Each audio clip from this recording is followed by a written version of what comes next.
बीरबल की बुद्धिमत्ता कहानी को लाइक करें, शेयर करें और हमारे चैनल कथा कहानी को सब्सक्राइब करके बेल आइकन का बटन दबा दें।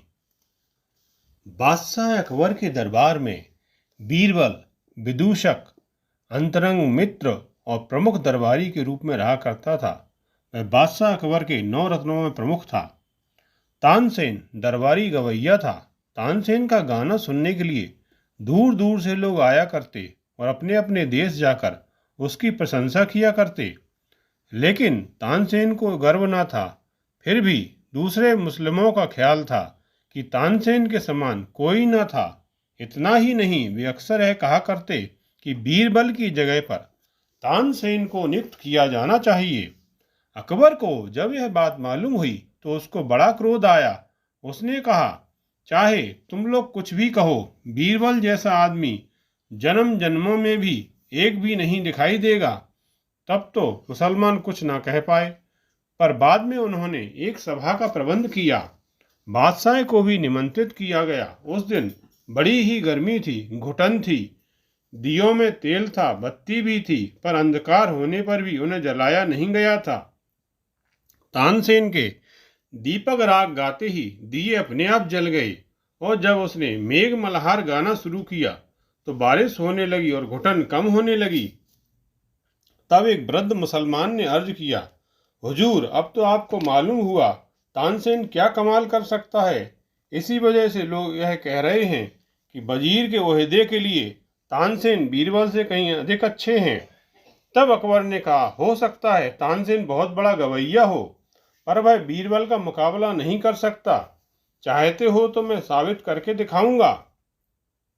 कुछ दिनों बाद बादशाह ने आवा देश के राजा के नाम एक चिट्ठी लिखवाई।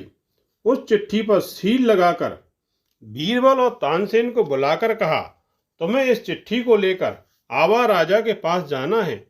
बहुत जरूरी काम है। यह काम तुम दोनों के सिवा कोई नहीं कर सकता। वे दोनों चल दिए। तानसेन मन ही मन यह सोचकर प्रसन्न हो रहा था, यह कोई बहुत ही जरूरी काम होगा। उस राजा को मैं अपना संगीत सुनाकर इनाम पाऊंगा। पर बीरबल यही सोचता आ रहा था, हो ना हो इसमें कोई बड़े रहस्य की बात होगी। उसे लाख सोचने पर भी कुछ सूझ ना रहा था। जैसे तैसे बर्मा देश पहुंचकर उन्होंने आवा राजा का दर्शन किया। राजा ने चिट्ठी पढ़ी। उसमें लिखा हुआ था, मेरे ये 2 सेवक चिट्ठी लेकर आपके पास आ रहे हैं। एक भारी अपराध करने के कारण इन्हें दंड देना पड़ रहा है, क्योंकि यह काम खुफिया तरीके से किया जाना चाहिए। मैं आपके पास इन्हें भेज रहा हूँ, आप इन्हें मृत्यु दंड दीजिए। राजा ने चिट्ठी पढ़कर मंत्री को दी। उसने यह सोचकर कि इसमें कोई रहस्य है, सलाह दी, महाराज इनको 1 सप्ताह जेल में रखिए, बाद में जो दंड देना हो दीजिए।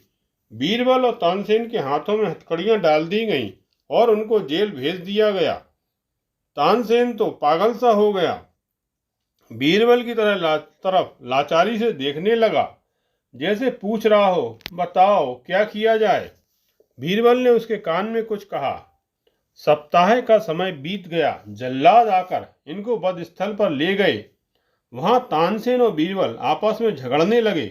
पहले मुझे मारो, पहले मुझे मारो। जल्लादों ने राजा के पास जाकर अर्ज किया, हुजूर, ये दोनों पागल हैं। राजा ने उन्हें बुलाकर पूछा, क्यों इस तरह आपस में झगड़ रहे हो।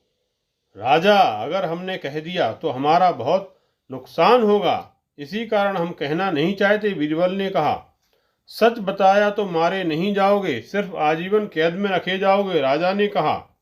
बीरबल ने यूं कहना शुरू किया, राजा साहब, बहुत दिनों से हमारे बादशाह आवा राज्य को अपने राज्य में मिलाने की सोच रहे हैं, परंतु आपकी सेना और शक्ति देखकर वे संकोच कर रहे हैं।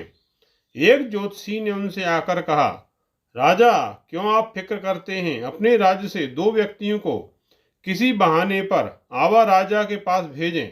अगर राजा ने उन्हें मरवा दिया तो जो पहले मारा जाएगा वह उस देश का राजा बनेगा, बाद में मारा जाने वाला मंत्री बनेगा, तब वे तेरे सामंत होकर रहेंगे। इसी तरह से तुझे वह राज्य मिल सकता है, लड़ झगड़ कर हरगिज नहीं मिल सकता। इसीलिए हम दोनों को भेजा गया है। यह बात बताने के कारण हमारा राजा हमें जरूर मरवा देगा। तब राजा मंत्री की तरफ देखने लगा। मंत्री ने तब धीमे धीमे यूं कहा, महाराज, हमें इनके आपसी झगड़े के कारण सारा रहस्य मालूम हो गया है। अगर हम इन्हें मारते हैं तो हमारा राज्य हमारे हाथ में ना रहेगा। इन्हें वापस भेजना ही अच्छा है। मंत्री की बात का विश्वास कर राजा ने बीरबल से कहा, तुम्हें मरवा डालने के लिए तुम्हारे राजा ने चिट्ठी भेजी है। हुक्म पालन करने के लिए हम उसके कोई नौकर नहीं हैं। निर्दोषियों को मारकर हम क्यों पाप मोल लें। तब बीरबल ने सविनय कहा, महाराज, यह आपके लिए ठीक नहीं है। मैंने तो आपसे पहले ही कहा था कि रहस्य बता देने से हमारी हानि होगी। जैसा मैंने कहा था वैसा ही हो रहा है। वह सब हम नहीं जानते। जानबूझकर भला कौन विष खाता है। जाओ जाओ, नहीं तो बाहर भिजवा दूंगा, कहकर राजा ने उन्हें डराया धमकाया। भय का अभिनय करते हुए बीरबल ने कहा, अच्छा तो अनुमति दीजिए, और तानसेन का हाथ पकड़कर बाहर चला गया। थोड़े दिनों बाद वे फिर दिल्ली पहुंचे। तानसेन ने अकबर बादशाह को देखते ही कहा, हुजूर, अगर बीरबल ना होता तो मैं आपके सामने इस वक्त ना होता। इसकी अक्लमंदी ने हम दोनों की जान बचाई है। फिर तानसेन ने सारा वृतांत बादशाह को कह सुनाया।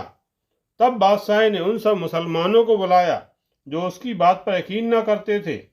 उसने यह भी बताया कि कैसे उसने इनकी अक्लमंदी परखने के लिए चाल चली थी। तब उन्हें यकीन हुआ कि जो कुछ बादशाह ने कहा था वह सही था। तब से बीरबल के प्रति उनकी ईर्ष्या जाती रही और वे उसका आदर करने लगे। आपने यह कहानी ध्यानपूर्वक सुनी, इसके लिए धन्यवाद। आपको यह कहानी कैसी लगी कृपया कमेंट बॉक्स में जाकर लिखें।